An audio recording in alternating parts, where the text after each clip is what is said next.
Hello everybody, welcome back to another video. I'm hoping you guys are all having a fantastic day. So today's upload is going to be a video about the storm system that is happening across the eastern part of the country.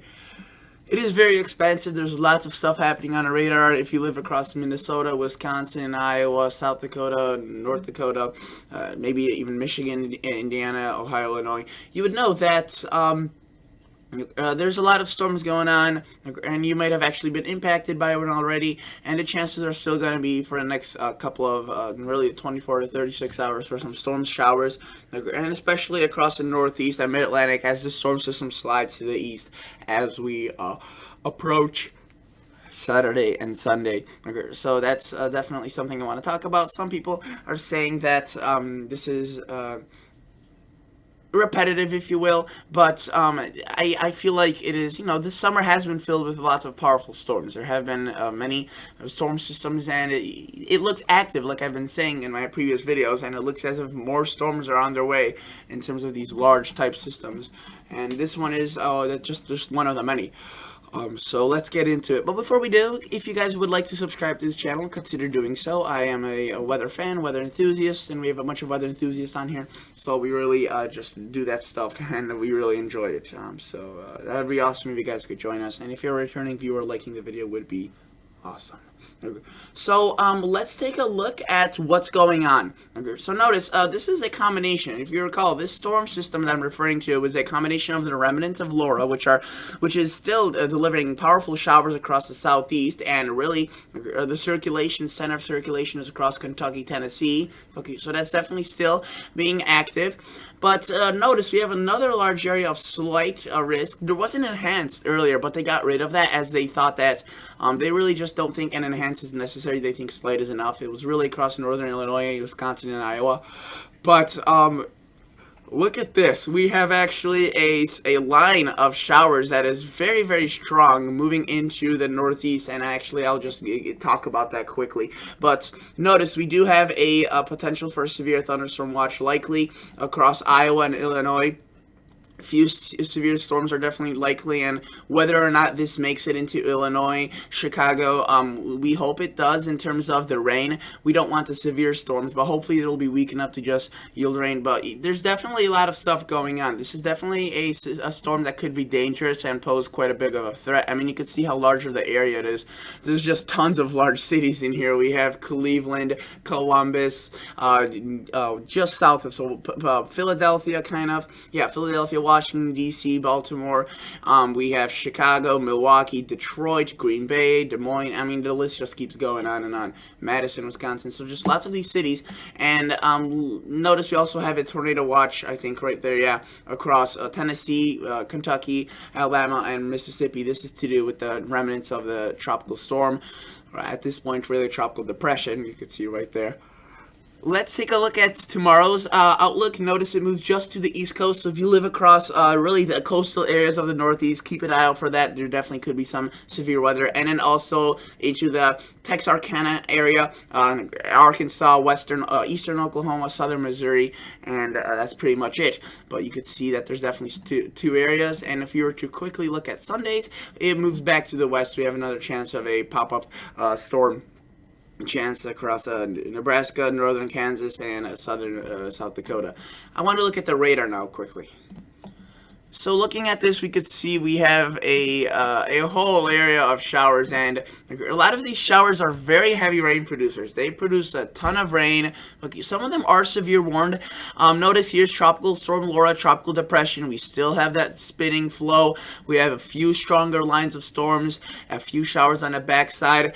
But notice right here, we have a lot of shower activity across Indiana, northern Ohio, into the tri-state area, Cincinnati, moving into portions of Philadelphia. This is definite. Oh, sorry, Philadelphia. I said moving into portions of Pennsylvania. I don't know why I said Philadelphia. I apologize.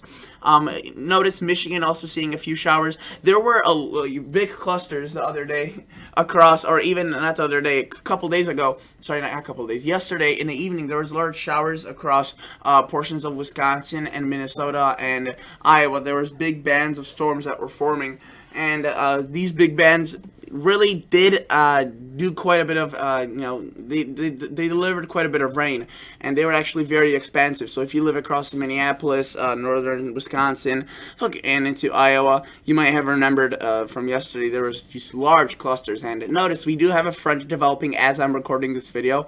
And this is why the severe thunderstorm watch may be issued, because these storms are looking to be possibly pretty powerful. And if you were to look at that, there are already some severe warned and more popping up into Iowa. So we'll definitely have to watch that as they head further south into Missouri and into western Illinois.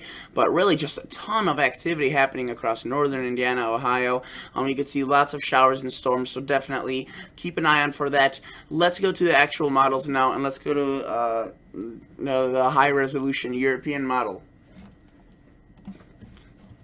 So notice we're looking at this starting from really right around now. We have those showers across Ohio, Indiana, the remnants of Laura, and a big cluster across Wisconsin and UP.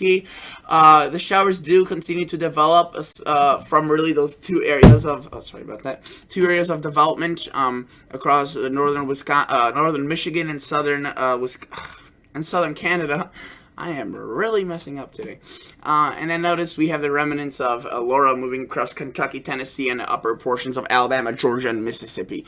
So notice as this moves on into Saturday, we see a lot of this activity moving on into the northeast, and the remnants get kind of brushed up by the cold front, and they get incorporated into it, and it kind of slides the system off the coast. But you can see lots of shower potential for sure across the East Coast into the New Jersey, Virginia, the Washington D.C. area, and even as far as Maine and into southern Canada right there as well, southeastern Canada.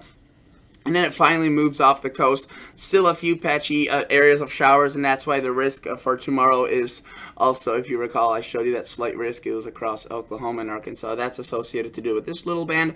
And we see potentially another storm system occurring early next week.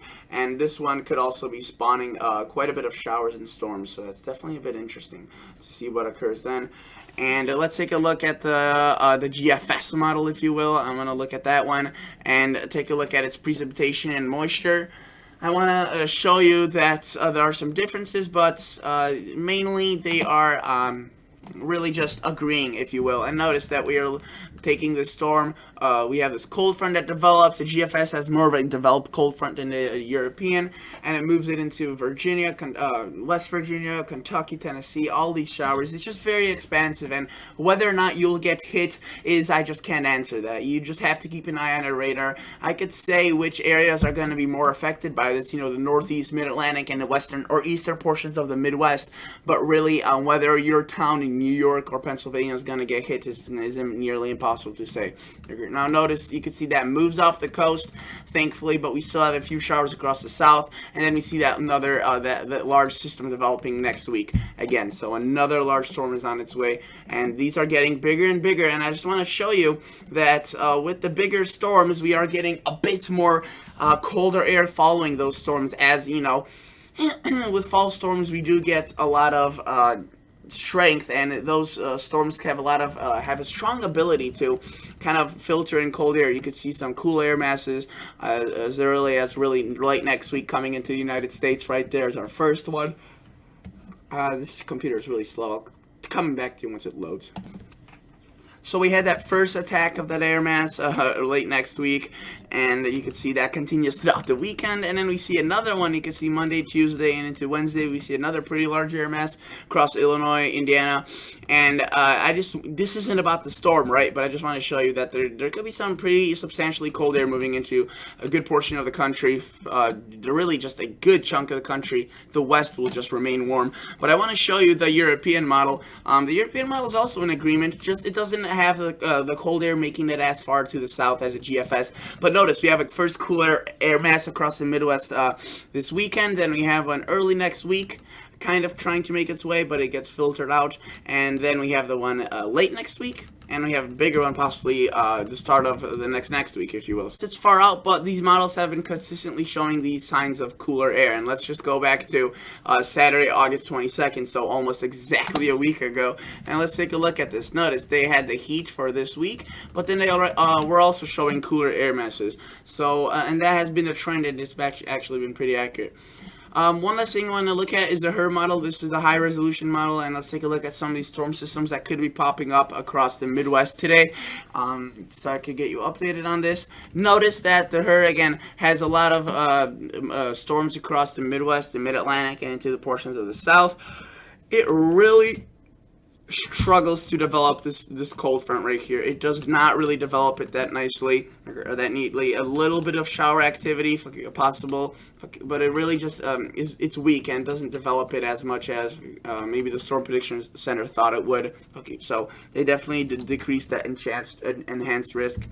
But notice as this moves on, still lots of shower activity. And in her model, usually it likes to underplay. This looks a bit underwhelming compared to what it actually will be.